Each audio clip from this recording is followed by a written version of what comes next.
नमस्कार, मी रुचिता. ॲग्रोनमध्ये आपल्या सर्वांचं स्वागत. आपण आजच्या ॲग्रोन शेतमार्केट पॉडकास्टमधून महत्त्वाच्या 5 शेतीमाल बाजाराचा आढावा घेणार आहोत. आज आपण सोयाबीन, कापूस, गहू, लाल मिरची आणि हरभरा बाजाराची माहिती घेणार आहोत. देशातील बाजारात सोयाबीनच्या दरात काहीसे चढ उतार सुरू आहेत. प्रक्रिया प्लांट्सचे खरेदीचे भाव देशात 4,800 रुपयांपासून 5,200 रुपयांपर्यंत आहेत. महाराष्ट्रात 5,100 ते 5,250 रुपयांच्या दरम्यान प्रक्रिया प्लांट्सची खरेदी सुरू आहे. तर बाजार समित्यांमध्ये भाव 4,600 ते 4,800 रुपयांच्या दरम्यान आहेत. बाजारातील सोयाबीनची आवक कमी झालेली आहे, तर दुसरीकडे हमीभावाने खरेदी सुरूच आहे. भावात सुधारणा होत असल्याने सोयाबीनची हमीभावाने खरेदीही कमी होतीये. सोयाबीनच्या भावात आणखी सुधारणा होऊ शकते असा अंदाज सोयाबीन बाजारातील अभ्यासकांनी व्यक्त केला आहे. देशातील बाजारात कापसाच्या दरात सुधारणा कायम आहे. जानेवारी महिन्यात कापसाची आवक कमी झालेली आहे. दरात सुधारणा होत असल्याने शेतकऱ्यांनी कापूस मागे ठेवलाय. बाजारातील आवक कमी झाल्याने दरही वाढत आहेत. आज अकोट बाजारात कमाल 8,200 रुपयांचा भाव मिळाला. देशातील इतरही काही बाजारांमध्ये या दरम्यान कमाल दर पोहोचलाय, मात्र सरासरी दर पातळी 7,600 ते 8,000च्या दरम्यान आहे. कापसाची आवक पुढील काळात कमीच राहण्याची शक्यता आहे, त्यामुळे कापसाच्या दरातही सुधारणा दिसू शकते असा अंदाज कापूस बाजारातील अभ्यासकांनी व्यक्त केला आहे. देशातील बाजारात गव्हाला सध्या स्थिर मागणी आहे. याचा परिणाम गव्हाच्या दरावर होऊन गव्हाचे भावही स्थिरावलेत.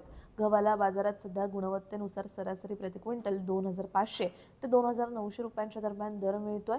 सरकार स्टॉकमधील गव्हाची विक्री पुढील काही दिवसांमध्ये विक्रीची निविदा काढणार आहे. सरकार गहू विक्रीचा भाव काय काढणार याची बाजाराला प्रतीक्षा आहे. सरकारने गव्हाचा चांगला साठा आहे. देशातील बाजारातही पुरवठा चांगला आहे. सरकारने स्टॉक लिमिट कायम ठेवलाय, त्यामुळे गव्हाचे दर स्थिर राहू शकतात असा अंदाज गहू बाजारातील अभ्यासकांनी व्यक्त केलाय.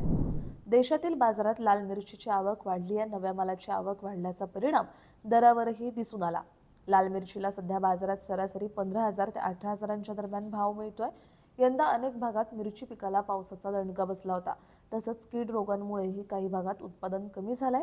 यामुळे नव्या मालाची आवक वाढत असतानाही लाल मिरचीच्या दरात अपेक्षेप्रमाणे घट दिसून आली नाही, असं व्यापाऱ्यांनी सांगितलं.